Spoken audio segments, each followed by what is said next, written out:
Well, good morning, everyone, and thank you so much for being here. I also want to thank everybody for respecting the requirements to socially distance. We've got a lot of high-risk people who are here getting vaccinated, and for their safety and your own safety, it's really important to take those precautions. And I will tell you, seeing our Seattle fire team at work in these vaccination pop-ups and at the testing sites really uplifts me as mayor. It has been such a bright light throughout the pandemic and reminds me with vaccines that there really is hope on the horizon. We know, Seattle's road to recovery is going to depend on us getting people vaccinated and really focusing at first on those people most at risk and having an equitable distribution of our vaccinations. In order for us to get any kind of order, some semblance of the new normal back in our economy, in our communities, we have to reach what they call herd immunity. That means about 70% of our adults have to either be vaccinated or have recovered, have some kind of immunity, and we think vaccinations has got to be the primary way. I know there's been so much frustration everywhere in Seattle and everywhere in the state and this country about the lack of vaccinations. And the supply really has been the limiting factor. In King County, for example, we have 2.2 million people and more than 300,000 senior citizens. All of King County is only getting 21,000 doses. So let me just say those numbers again. Home to 2.2 million people, 300,000 seniors, and only 21,000 first doses on a regular basis. We all thought we would be planning for how do we get more people to agree to be vaccinated. The supplies just aren't where they should have been, and we thought they would be. And so there's hope on the horizon. The president has committed to new doses from both Moderna and Pfizer, and Johnson & Johnson is coming online. So we hope to get more, but I just want to urge everyone, we know the frustrations, we know the fear, we know how hard this has been on people. I do want to say it's remarkable what our Seattle Fire Department has been able to do with our limited doses. We get 1,000 a week for the city of Seattle to give as vaccinations. We'd like to be giving 1,000 a day, by the way, but we get 1,000 a week. And since we launched our 2 mobile teams on January 14th, we have vaccinated 2,000 vulnerable Seattleites, including 70% of them who were people of color. And that's really important. We have seen this disease has disproportionately impacted our communities of color, particularly our Latinx community and our Black community. The numbers are truly astounding, so we really focused on that. The fire department's work, and Chief, thanks to you and Brian and the whole team, it's amazing. 85 family homes, 85 adult family homes, 12 affordable housing buildings for our most vulnerable seniors, 2 permanent supportive housing buildings for older adults, a pop-up for home health care workers, and a pop-up at the adult daycare center. And today, we're having this pop-up vaccination for some of our most frontline workers who qualify to get the vaccine, and so critical for them to get it. To date, I am proud to say the city of Seattle has not wasted a single dose any week. We have used 100% of our vaccinations. And today we're going to be vaccinating 400 eligible high-risk grocery workers through this partnership with UFCW. And I just got to thank you, Faye, and the union. It shows us it's hard for us sometimes. How do we get people to a site in an organized fashion that need it the most? We're working with our community health clinics, we're working with our adult family homes, and we're working with our unions who can organize those people here. Grocery stores have been a lifeline during this pandemic. I know many people feel themselves that they get to the grocery store and they try to get in and out as quickly as possible because to them it feels risky. And yet our workers show up day in, day out, 8, 10-hour shifts serving anybody who comes through the doors and making sure that we had everything we needed, food for the table, supplies to keep your home clean, everything. We wouldn't have made it through this pandemic this far without their work. And I couldn't be happier that we're here able to vaccinate so many of them. And just in a month, they'll be able to get their second dose. I'm really also very proud that I will be signing the new hazardous pay ordinance. It will go into effect Wednesday at midnight to give these frontline workers some hazard pay for all the risks that they have been facing and will face. You know, we're still in this battle, and we're going to be in it for a while.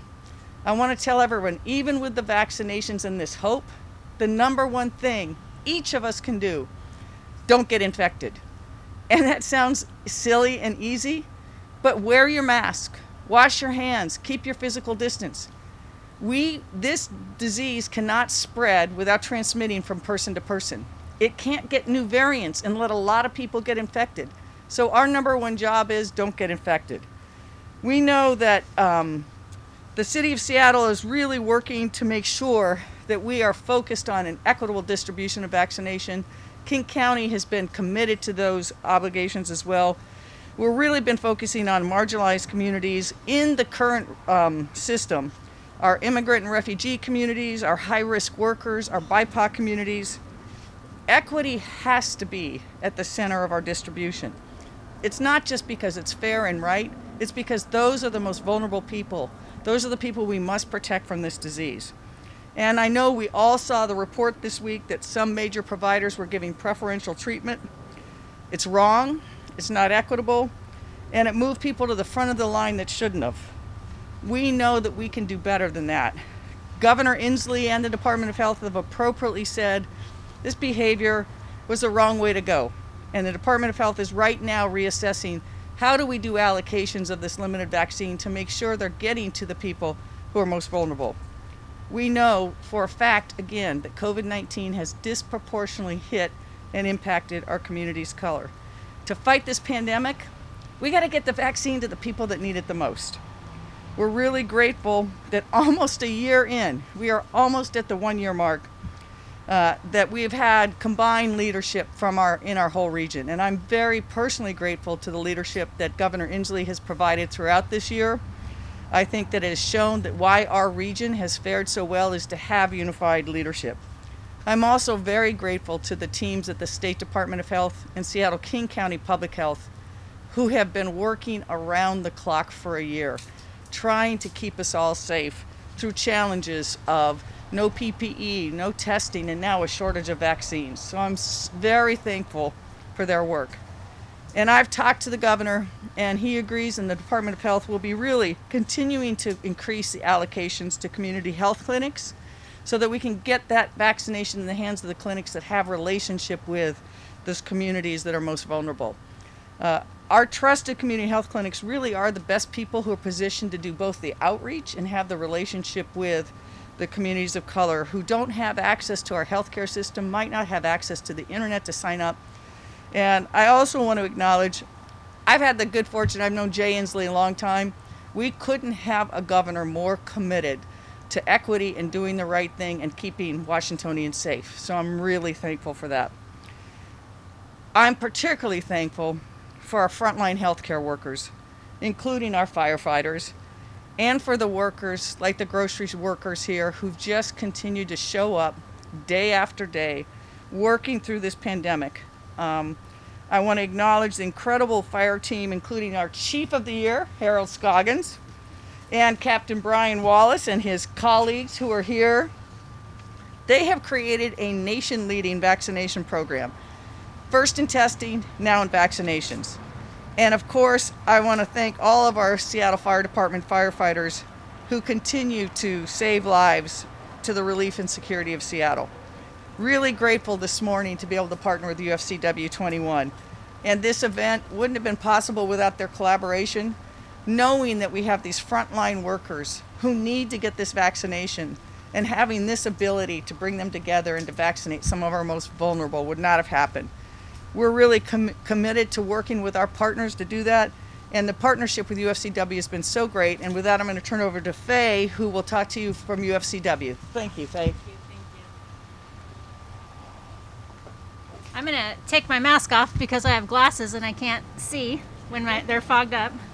I wanted to clap a whole bunch of times when Mayor Durkan was talking, but it seems kind of strange, I guess, to do that at a press conference, but I want to thank her so much.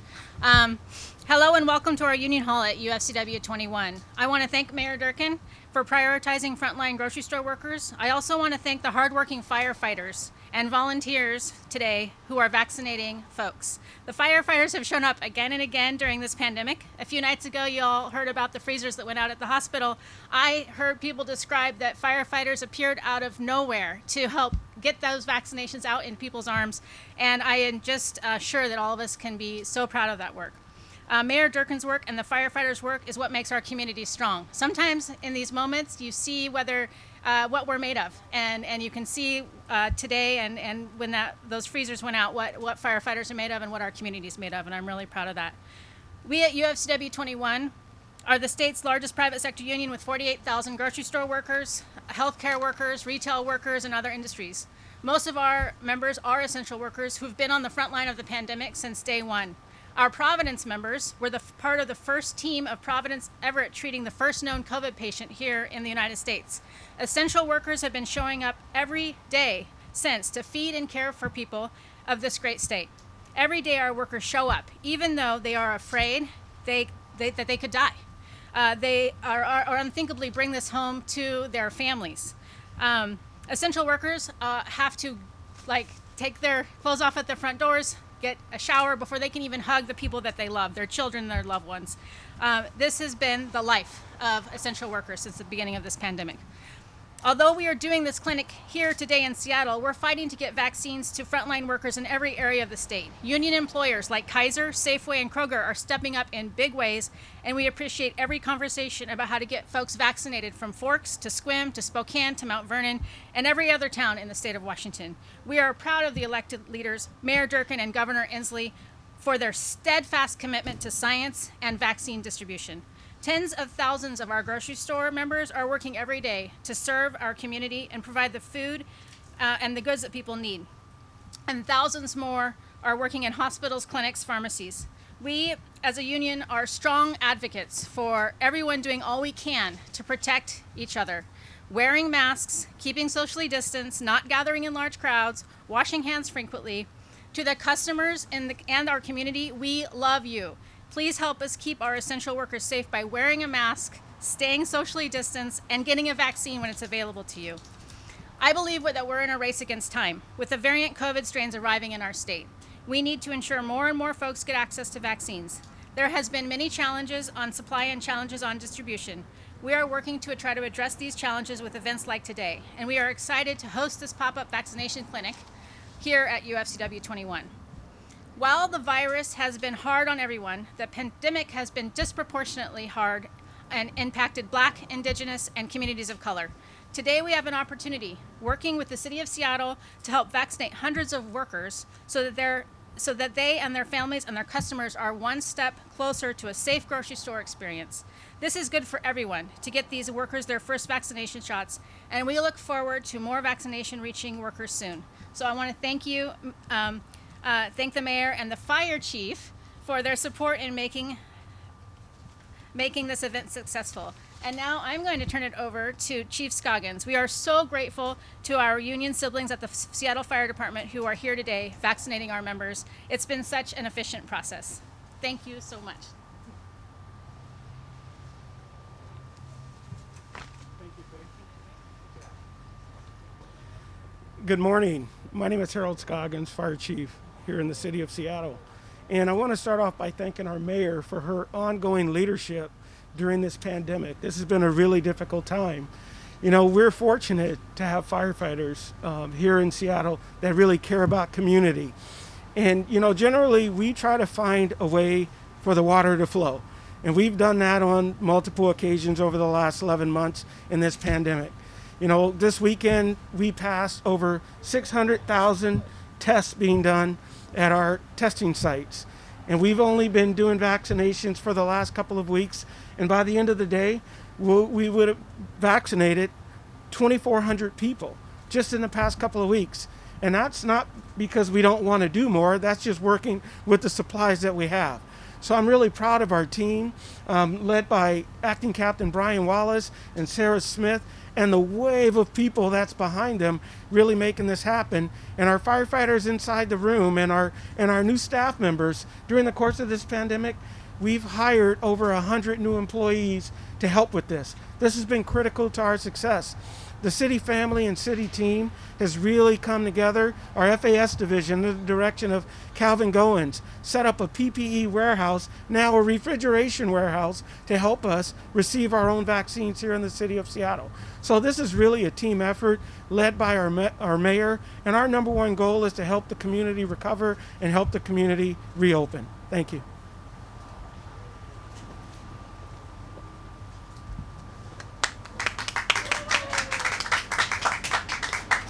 Thank you. It's a really good reminder that the chief just gave is, in many ways, what you see today is the tip of the iceberg. What has to happen below the surface for this to happen has been truly monumental and required so many people across the city family and workers. Being able to get the locations, have the freezers. I mean, from the beginning of this, for example, we couldn't get access to testing. And we knew testing was going to be one of the most critical things we did to keep this virus under control. We ended up, through some connections I was able to make, to get our testing supplies from Korea so we could do it. We now do almost 20% of the testing statewide. And that's because the firefighters scaled in a way, but they did it because they had support from so many other people. So I want to thank everybody in the city family, but also across the city, who've been supporting us and taking those steps through this really, really hard time. To be isolated, to not gather, to keep your distance, to wear the mask. It has been really hard. We're going to get through it. We hopefully by the end of this year will have gotten to a new place and a better place, but it won't happen unless we all work together. So thank you. Questions? No questions. How do you respond to the head of PCC asking to be exempt from the $4 an hour raise for grocery workers? So there is no exemptions in this, and it's a short time during this pandemic crisis. And we have seen these employees every day going to work in some very difficult and challenging circumstances. I've advocated both at the federal level and the state level for them to give exemptions and reimbursements to grocery stores for this. I'm hopeful that they'll do that. But we know we can't let these workers go to work and not recognize the real hazards they're facing. On that note, some heads of grocery chains have come out to say it's a bad idea in that hours could be cut, jobs could be lost. You're still going to sign it? I'm going to sign it, and I'm hopeful that doesn't happen. We've seen in some of the larger chains that because the grocery stores are one of the things people go to more and depend on more, they're making some record profits. I don't resent that or not think that's not appropriate, but right now we got to pull together as a community and make sure that those people who we need can come to work and feel that they're getting what they need to be protected. Can I ask Faye to respond to that? Yes. I was hoping you might ask me a question about that. So on the question of whether PCC should be paying hazard pay, they should absolutely be paying hazard pay. We know that they're making profits. They've opened 2 new stores. The new CEO is a Kroger CEO who's making plenty of money, has a second home in Australia. There's no reason PCC can't be paying the money, the $4 an hour. If they had paid $2 all along, that would have been a better choice. But for now, the $4 is just fine and they can afford it. And so can Kroger and Safeway, and they know they can afford it. What about the idea that, it could cause layoffs and hours being cut and that kind of thing? The union will oppose any of that sort of thing, and we have scheduling that we passed so that people can have more control of their schedules and they can't be punished and have their schedules reduced. We have a lot of ways to make sure that people are taking their breaks and doing what they need to and keeping the stores and the shelves stocked. And I think the community will stand with grocery store workers who have been taking care of us since the beginning of this pandemic, and make sure that the companies don't take it out on the workers who have made the profits for these companies. So I expect that hours not to be cut, and I expect that people not be laid off. And if the companies choose to do otherwise, they'll have a big old problem with the union. So. Faye, while you're up there, I had a chance a couple of weeks ago to speak to your counterpart in Pierce County, Angel. Yep. When the push really started to get some priority to grocery store workers and to have conversations with governors in states. Can you give us an update on any kind of conversations UFCW, maybe here in Seattle, has had with Governor Inslee's office as you continue to try to prioritize as best you can grocery store worker vaccinations? In terms of, we'll talk to anyone about making sure grocery store workers get access to the vaccine, because they have been working since the beginning of the pandemic, and we support exactly how the governor is rolling out the vaccine distribution. We think that it was right to do it exactly how he's laid it out, and so we support the position the governor's taken on the vaccine rollout. How many people do you have in your union statewide? 48,000. And what's their response to all this inoculation going on now? I got to talk to over 100 people this morning when they first got here. Super grateful to be getting access. Obviously, we have members in Spokane and Mount Vernon and Sequim and Forks and everywhere, and they want to know when they're going to get vaccinated, and we're going to do everything we can to help do pop-ups wherever. I know it's a lot with the Department of Health and a lot with the cities, and so we'll work with any city who can work with us. We have offices in Spokane, Mount Vernon, Silverdale, and we'll help set up anywhere. We have sister union siblings that are over in Spokane and down in Tacoma, 367 Angels Union. We'd be happy to help. We want to get vaccines in the arms of grocery store workers as fast as possible, and other essential workers that are prioritized the way that they are. Okay, off the top of your head, do you have an idea as to how many high-risk grocery store workers are with UFCW in Washington State or are currently eligible for a vaccination? I could get those numbers for you. We have the data. We can pull all of our 65 plus, and then when we move into the next phase, 50 plus, a lot. But I can't give you an exact number. To be clear, this clinic is for grocery store workers who meet the age criteria, right? Yep. Not all grocery store workers? Yep. And Chief Scoggins, you mentioned that you've hired 100 new people. Is that for the testing sites, the vaccinations, all of it? And is that Seattle Fire Department personnel? Or? Sure.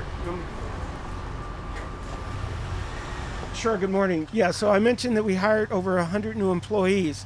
That's to staff our 4 COVID-19 testing sites, and now they're transitioning into our registration techs that are actually inside doing the registration right now. So our firefighter, paramedics, and EMTs are actually doing the testing or the vaccinations, but our registration techs are all new employees for the city, so it's a really good thing. I'm going to follow up on something Faye said too, is in terms of the grocery stores who've been really helpful. One of the things that the city of Seattle was able to do right away was we realized food insecurity was going to be a critical problem. And Safeway stood up right away and helped us with the grocery voucher program that now still on a monthly basis is helping almost 14,000 families in Seattle have basic food needs for their table. And so during this time, I know a lot of people go to the negative. What if there's layoffs? What if this? I've heard people pulling together, and I am confident that that's what people will do. I'm hoping that's what they'll do. That's what we plan for. So I think to get through this, though, we really need to make sure we protect the most vulnerable people. Mayor, you said 1,000 weekly vaccinations for the city of Seattle right now? Yes. You know what the timeline looks like at all as far as expanding that or getting more, and if you had to anticipate in a month or two where that could be on a weekly basis? We're continuing to work. The state is supposed to get a greater allocation in the coming weeks of about 16%. But the Biden administration, I've had conversations myself with the Biden administration, with our senators, to see if we can get direct allocations to cities for more mass vaccination sites. We know that until we get about 70% of the people vaccinated, we can't begin to open up. And I'm very concerned about the new variants. They've become the dominant variants in other places. So we want to make sure we get as many people vaccinated. I, together with a number of mayors, have urged the Biden administration to help use us to do this so that the state can focus on what it needs to do statewide. The county and public health can focus on its part, because only by all of us pulling together, the hospitals doing their part, are we going to get to that number. Just numbers wise, it's about 1.3 million adults in King County who we have to, at a minimum, get vaccinated twice. That's 2.6 million doses. So that's why there's so much anxiety about needing to get more vaccinations. And it's why, I say it again, I want people to get sick of me saying this. Don't get infected. Wear your mask, wash your hands, keep your physical distance, don't relax. Everyone's exhausted and depleted. But we really got to do our part to stop this stop this virus. How many more drugs are on the horizon that you know of, Mayor? We have the two main ones, and then We have the two main ones. Johnson & Johnson has released its data. We think that in 2 to 3 weeks, it will be available, and there'll be millions of doses in the U.S. for that. There's a couple of ones that are following on that. Some of their trials are less clear. Some of them are more focused in Europe. But we think we'll see additional entries into the market probably late spring, early summer. I have a question. So you mentioned they're not being ready to open up till 70% of people are vaccinated. But starting tomorrow, Seattle's part of the region of the state that's moving into this new phase with some of the businesses being able to reopen a little bit, restaurants, gyms, stuff like that. So what's your take on that, moving into this next phase? So, the governor made that decision looking at the metrics. We have seen the amount of disease go down. The percentage of people who test positive has decreased. And so we've met the metrics, but with the new variants coming in and the high level of disease, we're very concerned and we want to watch it really carefully. And it's all the more reason why, as tired as people are, if you go to the restaurant, we can't revert to old habits. We got to really stay careful. And then also another note, back to the Johnson & Johnson. So that's a one-shot vaccine. If that does get the emergency use authorization that they're expected to apply for this coming week, how do you think that's going to change the game for getting more vaccinations to people across the state, I think it'd be a really important part of it, and particularly for some of our vulnerable communities that getting 2 vaccinations very difficult and challenging. People experiencing homelessness, some older population, where getting through the system or getting them to this thing twice is much more challenging. So I think Johnson & Johnson is going to be a very welcome addition to our the tools we have against this virus. Have you been vaccinated? I got my first one. How was it? You know what? It hurts your arm, but you have this feeling like finally there's hope. And I want everybody to have that. That's why I am so grateful, and I'm going to go in just to say hi to some of the people. When we've done these pop-ups, people cry. They feel like they finally have gotten this level of hope, and we want that for everyone. And so you will hear me advocating fiercely, more, and more for Seattle. I'm going to be, advocating for us and for our most marginalized communities, our most vulnerable people, because not only we have the obligation to keep them safe and to center this on equity, it keeps all of us safe to make sure that those people are healthy. So thank you for being here. Hope everyone stays safe and healthy. Remember, don't get infected. Mary, can I ask just one more question? Sure. Circling back to some of those It was a mic drop. some of those communities of color and building trust and confidence in the vaccine. I know Seattle King County Public Health has funded, it sounds like, some community groups to go out and do some outreach. Can you elaborate any more on what the city of Seattle is doing in that aspect? Yeah, we're working really closely with King County Public Health, with the Fred Hutch, and in our own efforts to reach out to those communities. This week, I had 2 different roundtables, one with the community-based organizations for communities of color, the various health organizations, as well the community-based organizations, and one with those that serve seniors, and particularly seniors in communities of color, because they are the trusted messengers. They have the relationships, they have the connections. And the number one thing that a person who might be vaccine resistant or distrust because of the deep systemic inequities and racial inequities in our systems is if someone they know tells them it's the right thing to do that they trust. And so that's why it's so important for us to build these relationships and to get vaccines to the community health clinics. They need more, and they need it as quickly as we can get it to them. Thank you.